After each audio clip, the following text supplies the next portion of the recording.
Imagínate esto, un comediante famoso, sí, alguien que te saca carcajadas con chistes, termina ayudando a atrapar a uno de los asesinos seriales más perversos de Estados Unidos. Suena como guión de Netflix, ¿no? Pero no, esto pasó en la vida real.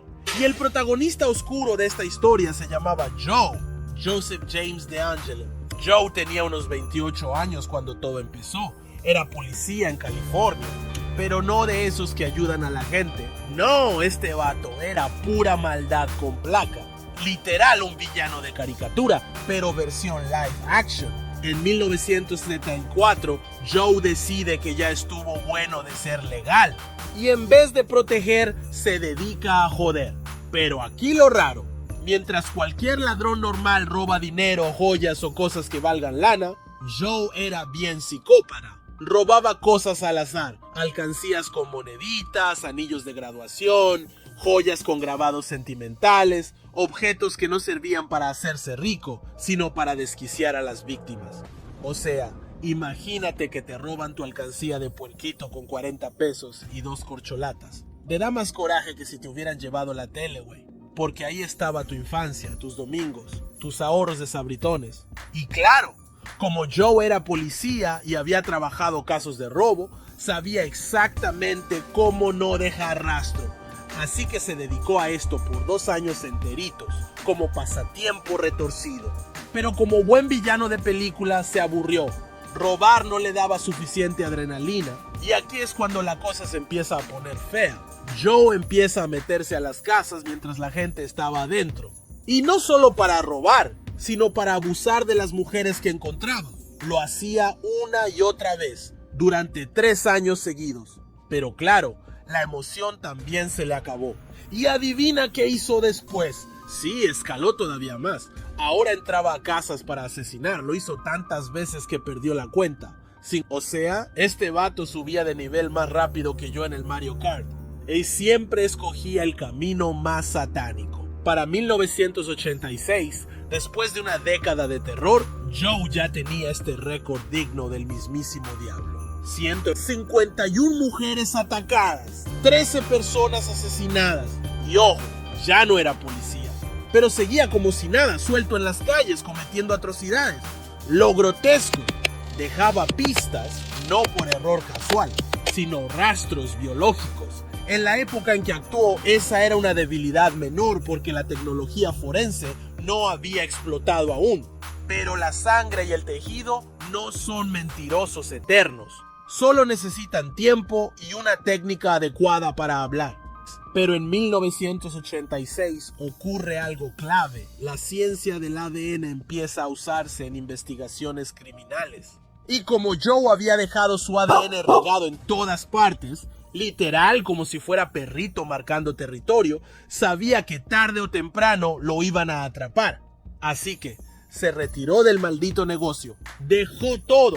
Se hizo pasar por un ciudadano normalito, un viejito cualquiera de California. Y nadie sospechó nada. Pasaron 20 años. En 2006 entra en escena Michelle McNamara, una escritora de 36 años que tenía un blog de crímenes llamado True Crime Diary. Ella empezó a obsesionarse con estos casos sin resolver de los 70s y 80s. Escribía en su web, en revistas, hablaba del tema en todas partes. Gracias a eso, la gente empezó a dar pistas nuevas a la policía. Su trabajo fue tan brillante que consiguió un contrato para escribir un libro completo sobre el caso. Y aquí es donde la pasión se convierte en motor de vida. Porque Michelle no buscaba fama, buscaba justicia. Su propósito era darle voz a las víctimas olvidadas. El problema es que esta obsesión empezó a consumirla. Trabajaba día y noche, al grado de vivir con ansiedad. Pero aún así, avanzó muchísimo. En 2016, Michelle tenía casi 2/3 del libro escrito, pero ese mismo año pasó lo peor. Su esposo, el comediante Patton Oswalt, sí, la voz de Remy en Ratatouille, la encontró sin vida en la cama. La autopsia reveló que había muerto por una condición cardíaca no diagnosticada, combinada con un accidente por medicamentos. Fue repentino y devastador. ¡No manchen! Ni Pixar escribe tragedias tan gachas, güey. Y este vato fue la voz de una ratita chef. Imagínate cargar con eso. Patton quedó destrozado, pero también sabía lo mucho que significaba este caso para Michelle. Así que decidió terminar el libro en su honor. Con ayuda de periodistas e investigadores, juntaron las notas de Michelle y lograron terminar su obra, I'll Be Gone in the Dark. En 2018, el libro salió a la venta y fue un éxito inmediato, llegando al número 2 en la lista de The New York Times. El caso volvió a la luz pública como nunca antes. Mientras tanto, la policía tenía ADN viejo de los crímenes, pero no coincidía en ninguna base de datos. Hasta que un día dijeron, ¿y si lo subimos a esas páginas de genealogía? Sí, esas donde te dicen si tu tatarabuelo era vikingo o repartidor de pizzas. ¡Y funcionó! El ADN coincidió con un árbol genealógico enorme y tras investigar, todo apuntó a un anciano de 72 años, Joe, el ex policía. Los investigadores siguieron su basura, tomaron ADN de ahí y ¡pum! Coincidencia total. Después de 32 años, finalmente lo arrestaron. Joe fue condenado a cadena perpetua. Y en 2020, la obra de Michelle se volvió documental en HBO, también titulado I'll Be Gone in the Dark.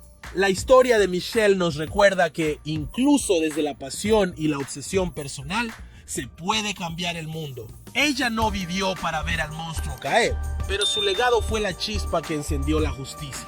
Y la moraleja es, nunca subestimes a un bloguero con insomnio, porque capaz si te manda al bote, aunque seas un asesino serial con placa de policía. Si esta historia te dejó con la boca abierta, dale like y suscríbete. En Fama Maldita contamos los éxitos, las caídas y todas las vueltas que da la fama, aunque sea la fama de la mala.